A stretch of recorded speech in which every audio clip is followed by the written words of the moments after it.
உணர்வோடு கூடியிருக்கிற அன்பு உறவுகள், மதிப்புமிக்க ஊடகவியலாளர்கள், இதழியல் தோழர்கள்,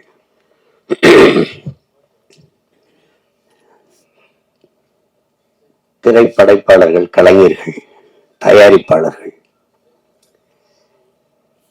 அனைவருக்கும் என்னுடைய அன்பும் வணக்கம்.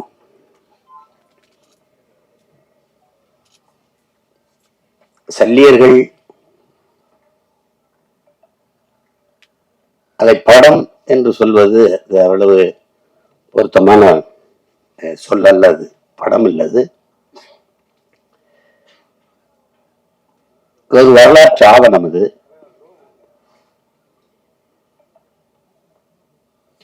இங்கே பேசிய தம்பி கவிதமன் உட்பட எல்லாருமே குறிப்பிட்டார்கள்.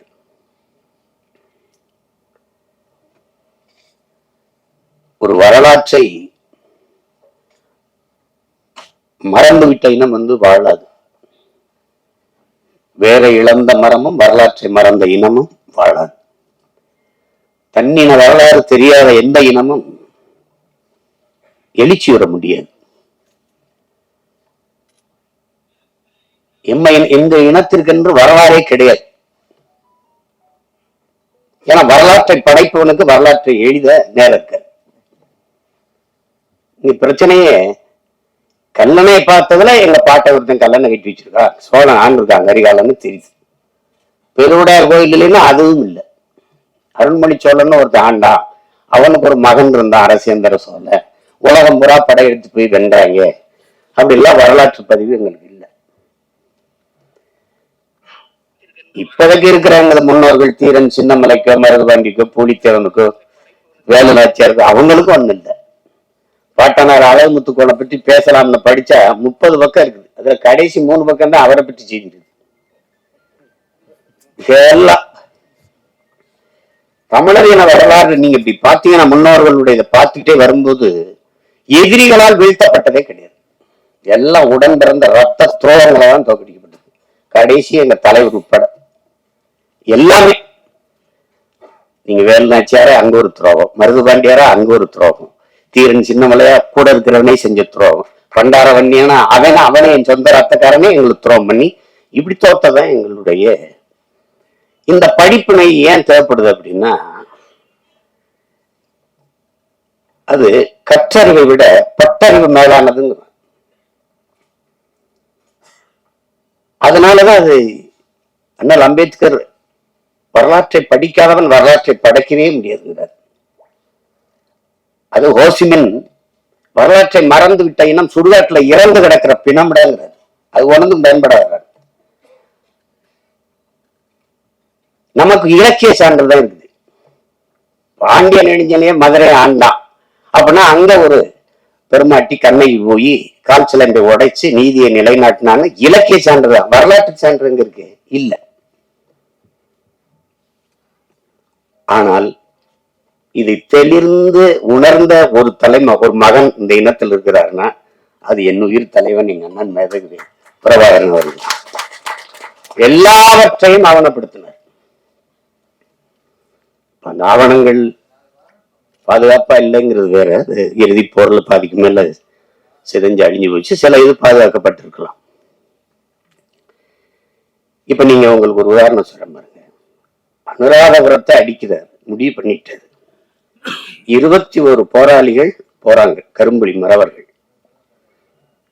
இதுல 3 பேரு படப்பதிவு, இந்த போரை பதிவு செய்வதற்கு மட்டுமே 3 பேரை அனுப்புறாரு. உன் உடன் பயிற்சி எடுத்தவன், உடன் பிறந்தவன், இது ஒரே நோக்கத்துக்காக நிக்கிற ஒருதாய் பிள்ளைகள், அவன் ஓடி செத்துட்டா கூட அவனுக்கு தூக்குறதுங்கிறதுலாம் வேலை இல்லை. அவன் சண்டை போடுறது நீ ஆவணப்படுத்தணும். அதுதான்.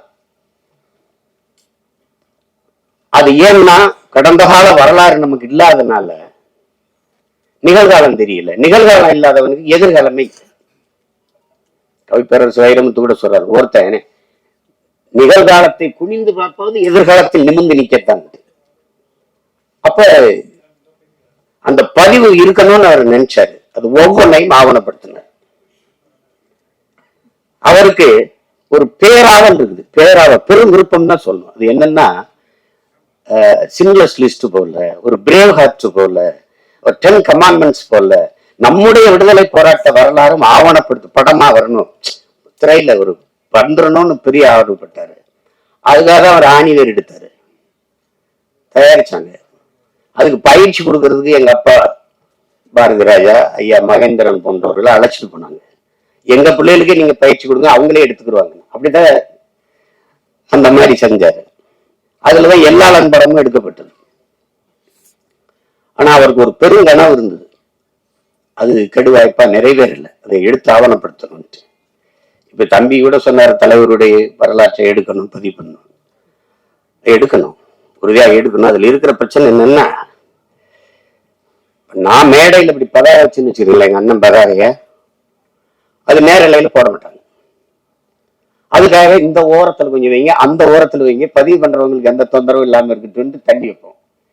வலையொலியில எங்க தலைவருக்கு வாழ்த்து அந்த பிறந்த நாள்ல வர்றத அப்படியே அது புகார் அளித்து நீக்கிடுவாங்க, அப்படி தடை பண்ணிட்டு. சுவரட்டி ஒட்டினீங்கன்னா காவல்துறைக்கு வேலையை அதை கிழிக்கிறது தான். நான் கூட சொன்னேன், போலீஸ் எல்லாம் என்ன பண்ணி கிழிச்சிங்கன்னா அது உங்க போஸ்டர் கிழிச்சோம்னு சொல்லணும்ல எதிர்காலத்துல, அதுக்கு தான் இந்த வேலையை செய்யுது. நாங்களே குறி சேர்த்த பாரு, அங்கேயே காசு சேர்த்து ஒட்டுவோம், கிழிச்சு விட்டுருவோம். ஏன்னா அதுக்கான அரசியல் சூழல் இல்லை. அதை முதல்ல உருவாக்கணும், அதுக்கப்புறம் இதை எடுக்கணும். அதுதான் நம்ம செய்ய வேண்டியது. அது செய்ய வேண்டியது. இங்க எப்படி இருக்குன்னா, இந்த ஆவணப்படுத்துதல் இப்ப அந்த வேலையை இந்த படம் செய்யுது, இந்த சல்லியர்கள் படம் அது செய்யுது. நம்ம நபிகள் நாயகன் சொல்றாங்க பாருங்க, அநீதியை கண்டு அச்சம் கொள்ளாமல் துணிஞ்சு நிற்பவன் எவனோ அவனே உண்மையான ஜிகாத்துங்கிறாங்க. அந்த மொழியில, நபிகளின் மொழியில சேவரசர உலகத்துல எங்கெங்க அநியாயம் நடக்குதோ, அக்கிரமம் நடக்குதோ, அதை கண்டு உன்னால பொறுத்து கொள்ள முடியாம நீ கோவப்படுவாயானால் நீனும் என் தோழனேங்கிறார். அவர் வழியில எங்கால என்ன சொல்ற, பண்ண பழகடா பச்சை படுகொலை பைந்தமிழினத்திற்கு உயிரடா விடுதலைங்கிறார். வலியோர் சிலர் எளியோர் தம்மை வதையை புரிகுவதா, மகராசர்கள் உலகாளுதல் நிலையாம் எனும் நினைவா, உலகால உனது தாய் மிகு உயிர்வாதை அடைகிறார், உலகாது உதவாதினி ஒரு தாமதம் உடலை விழித்தமிழாங்க. அப்படி விழித்து கொண்ட வீர மறவர்களின் வரலாறு தான் தமிழர்களுடைய வீர காவிய வரலாறு. அதுல ஒரு துளி அந்த போராட்டத்துல ஒரு துளி, ஒரு சின்ன பகுதி, அதுதான் இந்த சல்லியர்கள்.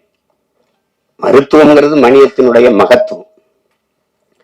தன் உயிரை எடுக்க வந்தவனுக்கும் உயிரை கொடுக்கிற ஒரு அறம் சார்ந்த மறவர்கள் தமிழர்கள் என்பதை இந்த படம் உணர்த்துது. ஏன்னா அறம் செய்ய விரும்பு, இது அறிவு மூதாட்டி அவ்வை நமக்கு தந்த தமிழ். அரசியல் பிழைத்தோருக்கு அரண் கூற்றாங்கிறது அது இளங்கோவடிகள் தந்த இனிய தமிழ் எல்லாம் நமக்கு கற்பிக்குது. அப்படி அறம் சார்ந்த நின்ற மறவர்கள் தமிழர்கள் மனிதநேயவாதிகள் அல்ல என் உடன் பிறந்தார்களே, தமிழர்கள் உயிர்மை நேயர்கள். உலகத்தில் எல்லாரும் கல்லு மாவுல கோலம் போட்ட போது என் இன சொந்தங்கள் மட்டும்தான் அரிசி மாவுல கோலம் போட்டான். ஈக்கும் எறும்புக்கும் அது இரையாக இருக்கட்டும்.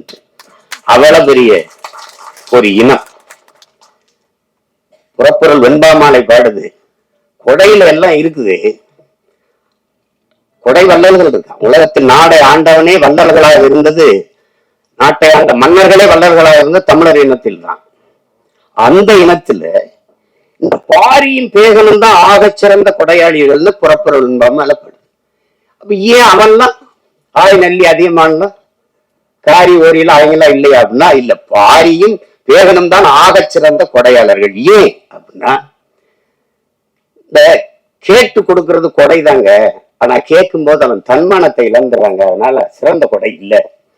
கேட்காம கொடுக்கறதும் கொடைதான், ஆனா அதையும் விட ஆகச் சிறந்த கொடை இருக்குது. அது என்னன்னா, கேட்கும் திறனற்ற உயிர்களுக்கு கொடுக்கறதுங்கிறான். முல்லை கொடி தேர விட்டுட்டு இப்ப பாரு இல்லன்னு சொல்லாது, அது குச்சி வண்டி விட்டாலே போதும். இல்ல அரண்மனையில ஒரு சேவகன் அனுப்பி விட்டா போதும், அங்க ஒரு கொடி தள்ளாடிக்கிட்டு ஒரு குச்சி வண்டி வச்சுட்டு வாடான்னு. நம்ம அரண்மனைக்கு போய் வர்றதுக்குள்ள அந்த செடிக்கு தான் ஆபத்து வந்துருச்சு, தேர விட்டுட்டு நடந்து விட்டேன். அதனாலதான் அவன் சிறந்த. பார்த்தா பைத்தியகாரத்தனமா இருக்கும், ஆனா மேலோங்கி நிற்பது தமிழின முன்னோர்களின் உயிர்மை நேயம் என்பதை நாம் உணர்ந்து கொள்ள முடியும். அதையதான் பேரன் பண்ணதும். மயில் என்ன போர்வை கட்டு கடிச்சான்ட்ட. அது இளங்காத்துல குளிர்காத்துலதான் தோகை விரிச்சு நல்லா ஆடும். அவர் போர்வையை கொடுத்தாரு, அந்த குளிர நடுங்குன்னு சொல்லிட்டு அது கதையா கூட இருக்கலாம், கற்பனையா கூட இருக்கலாம். நீங்க அகநூறார் படுது, தாதுன் பறவை பேதூரல் அஞ்சி மணி நான் ஆர்த்த மாணவனை தேரன்னு படுது. தலைவன் அரசன் போய்கிட்டு இருக்கான் காட்டுக்குள்ள, தேரோட்டி ஓட்டி போயிட்டு இருக்கான்.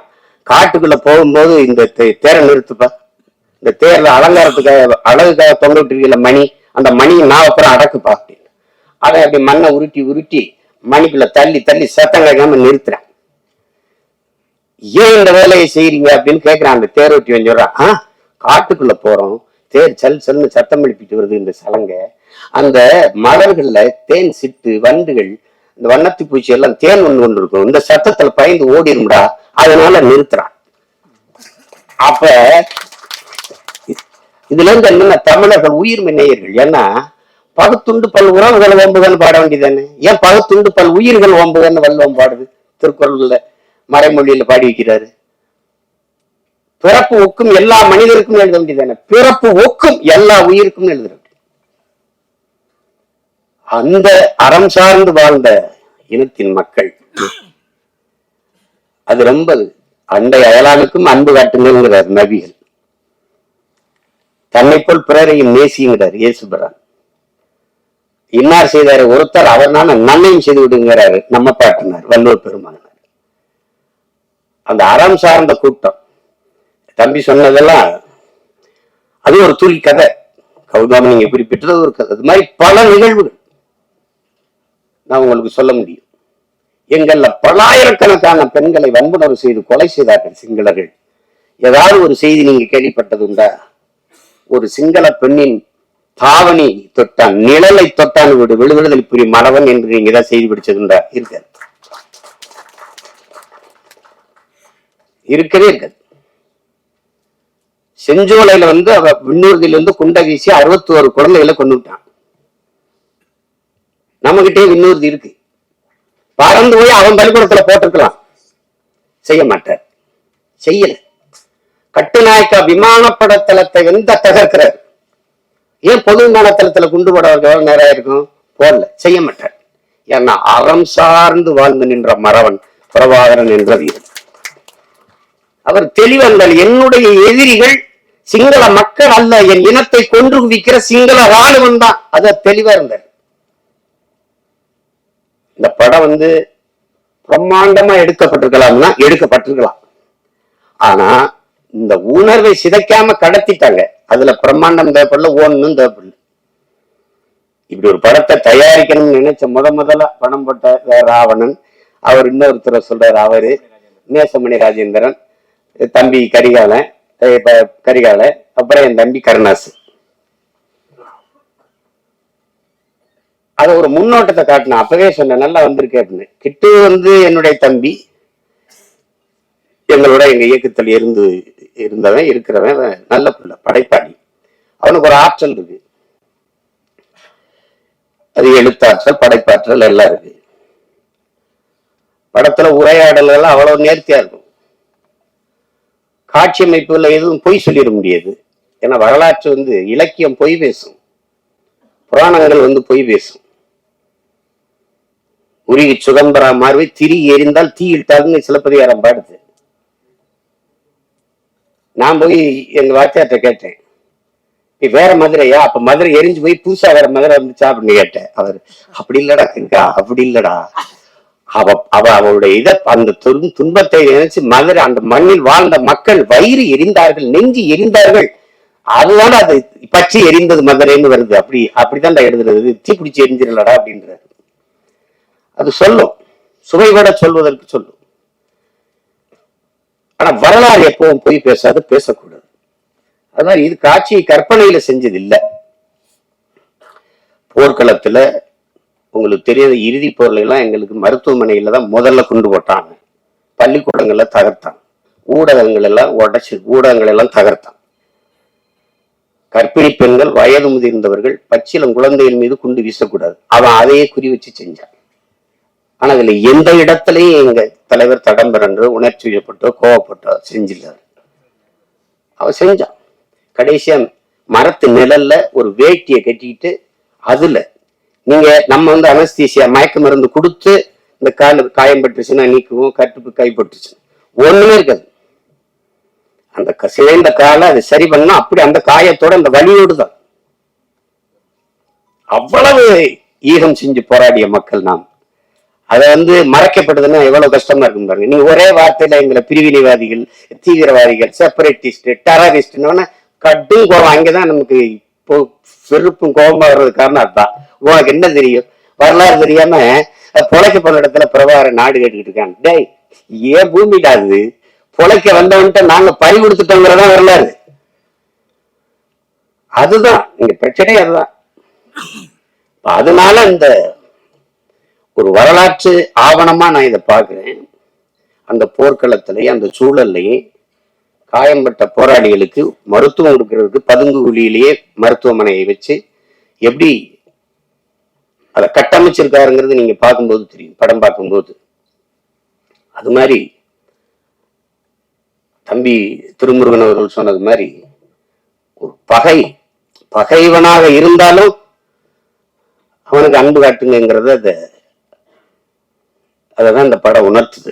முழு கதையும் சொல்லிட்டு இருக்க வேண்டியதில்லை, நீங்க பார்க்கணும் அவசியம் பார்க்கணும். அதுல அந்த நந்தினியா அந்த மருத்துவ பெண்ணா நடிச்சிருக்கிற சத்யாதேவிக்கு எவ்வளவு பாராட்டினாலும் தாங்க. அது புது நடிகை, புதுசா பங்கேற்றுக்காங்கன்னு சொல்ல முடியாது. இதே மாதிரி முகம்தான் அந்த நாட்டுல அந்த காட்டுல என்ன பார்த்தனோ அதே மாதிரி ஒரு முகம், அந்த காட்டுல எப்படி எங்க போராளி வீரர்களை பார்த்தனோ அதே மாதிரி ஒரு முகம் மகேந்திரன். ரொம்ப நல்லா பண்ணிருப்பாங்க ரெண்டு பேருமே. அது நீங்க பார்த்து அந்த உணர்வை நீங்க உள்வாங்கணுங்கிறதா என்னோட. அதுக்காக திரும்ப திரும்ப பேசிட்டு இருக்க வேண்டியது இல்லை, அதை செய்ய வேண்டியது இல்லை. உலகம் பூரா இருக்கிற என் தாய் தமிழ் உறவுகள் இந்த படத்தை ஒரு படம்னு நம்ம சொல்லிக்கிட்டு இருக்க கூடாது. இது ஒரு வரலாற்று, ஒரு படைப்பு, ஒரு பதிவு. அதை நம்ம வரவேற்கணும், பார்க்கணும், நம்ம அடுத்த தலைமுறைக்கு கடத்தணும். தாய்மொழியே நம்ம மறந்துட்டோம். ஒரு தலைமுறைக்கு மேல தமிழ் எழுத படிக்க தெரியாத ஒரு இனக்கூட்டம் ஆயிட்டோம். மொழி அழிந்து சிதைந்தால் இனம் அழியுங்கிறது வரலாற்று பெரு உண்மை. இப்ப அந்த சூழல்ல வரலாறையே விட்டுடக்கூடாது. இப்ப நீங்க நார்வேயில கூட என் தம்பி வசீகரம் வந்திருக்காங்க, தமிழ் படிப்பிக்க பள்ளிக்கூடம் 17 பள்ளிக்கூடம். டென்மார்க்ல 32 பள்ளிக்கூடம். யாரு கொடுத்துருக்காங்கிறீங்க? அந்த அரசு. உங்கள் தாய்மொழியை நீங்க மறந்து விடக்கூடாது அப்படின்னு நம்மளே தமிழாசிரியர் போட்டு படிப்பிக்குது. ஐரோப்பிய நாடுகள் எல்லா நாட்டிலும் இருக்கு. ஆனா ஏன் நாடு தமிழ்நாட்டுல தமிழ் படித்தால் வேலை கிடைக்காது, சோறு கிடைக்காது, ஒன்னும் கிடைக்காது அப்படின்ட்டு இவன் முட்டிக்கால் போடணும். தமிழ்ல பேசிட்டான்னா, தமிழ்ல பேசிட்டான்னா அவருக்கு தண்டம் கட்டணும். இந்த மாதிரி பள்ளிக்கூடம் இருக்குது. ஒரு நாள் அந்த பள்ளிக்கூடத்துக்கு மின்சாரம் போகாது, தண்ணியும் போகாது, ஒன்னும் போகாது, வெட்டி இருந்துருக்காங்க. என் தாய்மொழியை படிக்கிறது தான்டா பள்ளிக்கூடம் இருக்குது. இது ஒரு கூட்டம். அதை மறந்துட்ட மாதிரி தன் இன வரலாறை நம்ம கற்பிக்கல பிள்ளைகளுக்குன்னா நான் யாருமே தெரியாம போயிடும். நான் யாரு எனக்கு தெரியவே தெரியாது. அப்ப தன்னை மறந்த ஒரு நோயாளி மாதிரி ஆயிடுவேன். அதுதான் நீங்க வரலாறு எல்லா உலகில் எல்லா தேசியங்களுக்கும் வழிகாட்டியிருக்கு. வரலாறு தான். அப்ப அந்த வரலாற்று பதிவு நமக்கு இருக்கணும். இதை படமாக நீங்க பார்க்காமல் நம் பிள்ளைகளுக்கு நாம் 2 மணி நேரம் காட்டுற ஒரு பாடம் அப்படின்னு நீங்க கொண்டு போய் சேர்க்கணும். எல்லா தமிழர்களும் கொண்டாடுங்க. திரைப்பட ரசிகர்களாக இருக்கிறவர்கள் அவங்க நீங்களும் பாருங்க, அவங்களுக்கும் பிடிக்கும். தம்பி திருமுருகன் சொன்ன மாதிரி நீங்க தமிழனா இருந்தா 2000 மடங்கு 1000 மடங்கு கூட பிடிக்காது. அது உண்மைதான். அவ்வளவு சிறப்பான படைப்பு. இதுல என்ன பங்கேற்றுக்கிறதெல்லாம் எல்லாம் என் தம்பிகளா இருக்கிறதுனால ஒரு நெகிழ்ச்சி, நமக்கு மகிழ்ச்சி, அது அளவு கிடந்த மகிழ்ச்சி கிட்டு. அவன் செஞ்சதுல இது ரொம்ப நேர்த்தியான ஒரு இது. பெரிய பொருள் செலவு பண்ண முடியல, பெரிய படைப்பா எடுக்க முடியலனாலும் அந்த உணர்வை சிதையாம கடத்திட்டான். அந்த ஆற்றல் அவனுக்கு அப்ப இருக்கு. குறும்படம் இருக்கிற காலத்துல இருந்தே செஞ்சிருவாங்க. நல்லா செஞ்சிருக்காரு. அதுக்கு அவருக்கு என்னுடைய பாராட்டு. இசை என்னுடைய மகன் கென்னு, அந்த அவருடைய நண்பர் ஈஸ்வரும் போட்டிருக்காங்க. நான் எடுத்தோன்னு அதான் கேட்டேன். நான் முதல்ல அந்த இதை படிக்கல, கென்னு தான். யார அந்த பின்னணி இசையெல்லாம் ரொம்ப நல்லா வந்திருக்காங்க, கென்னு தானே பண்ணியிருக்கான் அப்படின்னு. பாடல்கள்லாம் நல்லா இருக்கும். அதுல கவிப்பேரரசு எழுதுன அந்த பாட்டு, இது இது காதல் பாட்டா இருக்கு. அந்த மண்ணை பற்றி வருகிற பாட்டெல்லாம் ரொம்ப சிறப்பா இருக்கும், ரொம்ப சிறப்பா இருக்கும். அதுல கருணாசிரியுடைய அந்த பகுதி இருக்கு, இந்த படத்தின் இதயம் போல இருக்கும். ஒரு ஒரு மனித உடலில் இதயம் எவ்வளவு முக்கியமோ அது மாதிரி அந்த பகுதி இருக்கும். அது சொல்றான் பாருங்க, இவங்களுக்கு முன்னாடி தலையை மட்டும் குனிஞ்சிராதா, செத்தாலும் பரவாயில்லடா அப்படிதான். அதுதான் அது. எப்படிதான் சேவராசராம் பாருங்க, ஒருத்தன் காலில் விழுந்துதான் வாழ வேண்டும் என்கிற நிலை இருக்குமானா நான் எழுந்து நின்று இறந்து போவேங்கிறான். எங்கால் என்ன கற்பிக்கிறாருன்னா, சரணடைந்து வாழ்வதை விட சண்டைட்டு சாவது மேலானது. அவரு ரொம்ப நேரம் அவருக்கு பேச வளவலாம் பேச மாட்டாரு, சுருக்கமா பேசுறாரு. அதுக்கப்புறம் சொல்லுங்க, அவரு சொல்லுக்கு முன் செயல், அதான் அவர் கோட்பாடு. இந்த செய்யல செத்து மடி, செய்யல சாகடி, அவ்வளவுதான் எங்க கோட்பாடு. அதுதான். இல்லைன்னா செய்யல செத்து மடி அப்படின்னு, செத்து மடிஞ்சிட்டா. அதனால சுருக்கமா தான் சொல்லுவாரு, போராடினாலும் சாபம், போராடாவிட்டாலும் சாபம். போராடினால் ஒருவரை வாழ்வதற்கு வாய்ப்பு இருக்கு, வாடா போராடிட்டு சாகும். அதுதான் இங்க அவருடைய கோட்பாடு, அவ்வளவுதான். அதுதான் இந்த படம் உணர்த்தும். நீங்க சுதந்திரம்ங்கிற அந்த விடுதலைங்கிற ஒற்றை வார்த்தை எப்படி இருக்கு பாருங்க. அது சுரம் பாருங்க, சுதந்திரம் என்ற சொல்லுக்கு அர்த்தங்கள் எவ்வளவு கூட சுதந்திரம் தேவைப்படுத்துறாங்க. அது புல்லு பூண்டு பூச்சி வண்டு நாய் நரி நத்தை எல்லாத்துக்கும் சுதந்திரம் தேவைப்படுது. அப்படின்னா மான தமிழ் மக்களுக்கு தேவையில்லையா? அது மானம் வீரம் அவன் 3 உயிரங்கள் வாழ்ந்த இனத்தின் கூட்டம் தமிழர்கள்.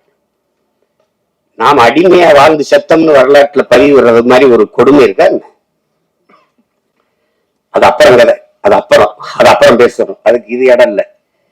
அதனால இங்க வந்திருக்கிற மதிப்புமிக்க ஊடக பெருமக்கள், ஊடகவியலாளர்கள், ரொம்ப பெரிய பெரிய இவங்க எல்லாம் வந்திருக்கிறீங்க, முன்னவர்கள்லாம். என்னுடைய அண்ணன் தானவர்கள், அண்ணன் தேனப்பனவர்கள்லாம் வந்து வாழ்த்தி சென்றிருக்காங்க. இதுல என்னன்னா, நீங்க இந்த படத்தை காட்டினாரா இல்லையான்னு தெரியல, ஒரு தடவை நீங்க தயவு செய்து பாருங்க, பார்த்துட்டு அதை நல்லபடியா கொண்டு போய் சேருங்க. இது எல்லாரும் பார்க்கணும். பெருமை நாங்கெல்லாம் வந்து சில படங்களை அயோத்தி பார்த்துட்டு, கடைசி விவசாயி பார்த்துட்டு, அதெல்லாம் வந்து எவ்வளவு வேலை இருந்தாலும் அதை போய் பார்த்து அது ஒரு கடமையா, அதை எப்படியாவது எல்லாரும் பாருங்க, ஆதரவு கொடுங்க அப்படின்னு சொல்றது காரணம் வந்து, சிலர் அதை ஒரு பொருட்படுத்தாம கடந்து போயிடக்கூடாது. இது இப்ப சித்தான்லாம் ஒரு படம் பார்த்தேன், பார்க்க கூப்பிட்டாங்க, நேரம் எல்லாம் போயிட்டுது. அன்னைக்குதான் இது தொலைக்காட்சியில பார்த்தேன், நல்லா பண்ணியிருக்கிறாங்க. அருமையான படங்கள்லாம், சின்ன சின்ன படங்கள் நல்லா வருது, பெரிய பொருள் செலவுலாம் இல்லை. இப்ப கூட ஒரு படத்தை சொன்னாங்க, மழை வெள்ளத்துல சரியா ஓடலை, நான் பார்க்கிங்க ஒரு படம், அது நல்லா இருக்குன்னாங்க. அப்ப அந்த படத்தை பார்க்கணும்னு நீங்கன்னா, நாங்க வீட்டை விட்டு வெளியில வர முடியல, 4 நாள் தண்ணிக்குள்ள நடக்கிறோம், அப்புறம் வீட்டு படம் பார்க்கறது. எங்க படமே பெரிய படம் ஆகி போயிடுச்சு, அதனால அது கடினமாயிருச்சு. அந்த மாதிரி போயிடக்கூடாது, கடந்து போயிடக்கூடாது. சல்லியர்கள்னு ஏதோ ஒரு பேர், இது என்ன இப்படி இருக்குது, அப்படி இந்த இதெல்லாம் யாருப்பா அந்த நடிகர்கள்லாம் நினைச்சு நீங்க இதை தவிர்த்து விட்டு போயிடக்கூடாது மக்கள். அதனால அவங்க கவனத்தை இழுத்து இதுக்கு ஆதரவு விடுங்கன்னு சொல்ல வைக்கணும். அதுதான் இதுல முக்கியம். இதை உறுதியாக ஆதரித்து பெரிய அளவிற்கு கொண்டு போய் சேர்ப்பார்கள் என்று நான் நம்புறேன். அதுக்காக நம்பி வசீகரன் சொன்ன மாதிரி, இங்க இருக்கிறவங்க சொன்ன மாதிரி நானும் அதுக்கு முழு ஒத்துழைப்பையும் கொடுத்து உதவுவேன். அந்த இது வந்து போய் சேர்க்கணும். எங்க பிள்ளைகளுக்கு தெரியும், குறிப்பா என் மகனுக்கு தெரியணும்ல, பெரிய பண்ண யாரு, நான் மட்டும் மாவீரன் பிரபாகரன் பேரை வச்சுட்டா மட்டும் போதாதுல, அவருக்கு தெரியணும்ல. அது என் தங்கச்சி வந்து ஆஸ்திரேலியால இருந்து வந்துச்சு, அது வெள்ளைக்கார பொண்ணு, எங்க தம்பியை கல்யாணம் பண்ணிடுச்சு, ஈழத்து தம்பியை. அது வந்து பேசுறது, அண்ணா பையனுக்கு என்னென்ன பேருன்னா மாவீரன் பிரபாகரன், அண்ணா இமிகிரேஷன் என்னவே விட மாட்டேங்கிற, அவனை கிட்ட விட போறான். இமிகிரேஷன்ல சிக்கணும், அவ்வளவுதான், ஒன்றும் பண்ண முடியாது. அது அந்த மாதிரி அது தெரியணும். அப்பதான் என் பிள்ளைகளுக்கு யார் அவங்க பெரியப்பார் யாருன்னு தெரியணும், தலைவர்னா யாருன்னு தெரியணும். ஒரு இனம் யாரு தலைவனே தெரியாம தட்டுக்கிட்டு நிக்குது. அதான் ஒரு கொடுமை. நான் பெருமைக்கு சொல்லல என் உடன் பிறந்தார்களே, மதிப்புமிக்க பெருமக்களே, இந்த நாட்டை 4 முறை 5 முறை ஆண்ட நிர்வாக தலைவர்களைப் போல என் தலைவனுக்கு ஒரு 5 ஆண்டு நிர்வாகம் செய்யற காலம் மட்டும் இருந்திருந்தால் உலகத்தின் தலை சிறந்த வல்லாதிக்க நாடாக எங்கள் தமிழீழ நாட்டை கொண்டு வச்சிருப்பார். சிங்கப்பூர்ல சிங்கப்பூரை தாண்டி கொண்டு போயிருப்பார். கடைசி வரை ஒரு கெடு வாய்ப்பு, போர்க்களத்தில் நிக்கிற போராளி தலைவனாக இருக்க வேண்டியதா ஆயிடுச்சு. விடுதலை அடைந்து ஒரு 5-10 ஆண்டு இருந்திருந்ததுன்னு வச்சுக்கிறங்க, அவ்வளவுதான், எங்கேயோ கொண்டு போய் சேர்த்திருப்பாரு. அவ்வளவு கனவு வச்சிருந்தாரு. 200 ஆண்டுகள் கழித்து என் இனம் எப்படி வாழணுங்கிற ஒரு பெருங்கனவு. ஆல்பர்ட் ஐன்ஸ்டீன் சொல்றான்ல, உலகத்துல யாராலும் சுமக்க முடியாத பெரும் கனவை நீ சுமந்து நில்லடா, அதான்டா உலகத்துல எல்லாத்தையும் விட பெரியதுன்றான். அப்படி ஒரு பெரும் கனவை வச்சிருந்தார், தன் இனத்தின் விடுதலைங்கிற ஒரு பெரிய கனவு. அது நிறைவேறல. அவர் பிள்ளைகள் நாங்களாவது அதை நிறைவேற்றணும், அதுக்கு தான் அரும்பாடாட்டி கொண்டிருக்கிறோம். அதுல அவரவர் பங்குக்கு. என் தம்பி கருணாஸ் சொல்றான்ல, கென்னுக்கு நான் இதைத்தான் விட்டு போறேன், இந்த படத்தை தயாரிச்சு வைக்கிறது. அது மாதிரி நான் அவனுக்கு பெரிய படே அந்த இதுல நான் அவனை பாராட்டுறா, அதான் நான் உனக்கு தர சொத்து அப்படின்னு சொல்ல வேண்டியதுதான். அதுல என் தம்பி கிட்டு எவ்வளவு பாராட்டினாலும் தருவோம். அது நேர்த்தியா செஞ்சிருக்கான். சிலது எப்படி செய்யறதுன்னு தெரியாது, அதை தொடக்கூடாது, ரொம்ப உணர்வுபூர்வமானது. அதை போய் தொட்டா அது தேவையில்லாத இது வரும். நீங்க 1000 நாய் இருந்தாலும் ஒரு கல் எடுத்துருந்தீங்கன்னா ஓடும். நான் உருவத்துல சின்னதா இருக்கிற தேங்கூட்டுல ஒரு கல் எடுத்தீங்க, நீங்க தான் ஓடுவீங்க. அது நீங்க 1000 பேர் இருந்தாலும் ஓடுவீங்க. அது மாதிரி இது ரொம்ப உணர்வு பூர்வமானது. அதை தொடும்போது கவனமா தொடும், இல்லைன்னா சிக்கலாயிரும், அது தேவையில்லாத வந்துடும். அதனாலதான் அதை தொடாதீங்க, தொட்டா கவனமா செய்யுங்க, எல்லாம் தெரிஞ்சுக்கிட்டு செய்யுங்க அப்படின்னு நம்ம சொல்றது காரணம். அதுல கவனமா அந்த விடுதலை போராட்ட வீரர்களை பெருமைப்படுத்துற மாதிரி, எங்களுடைய மருத்துவ பிள்ளைகளை பெருமைப்படுத்துற மாதிரி இந்த பதிவை என்னுடைய தம்பிகள் கருணாசு கிட்டுவும் செஞ்சுட்டாங்கிறதுல எனக்கு பெருமை.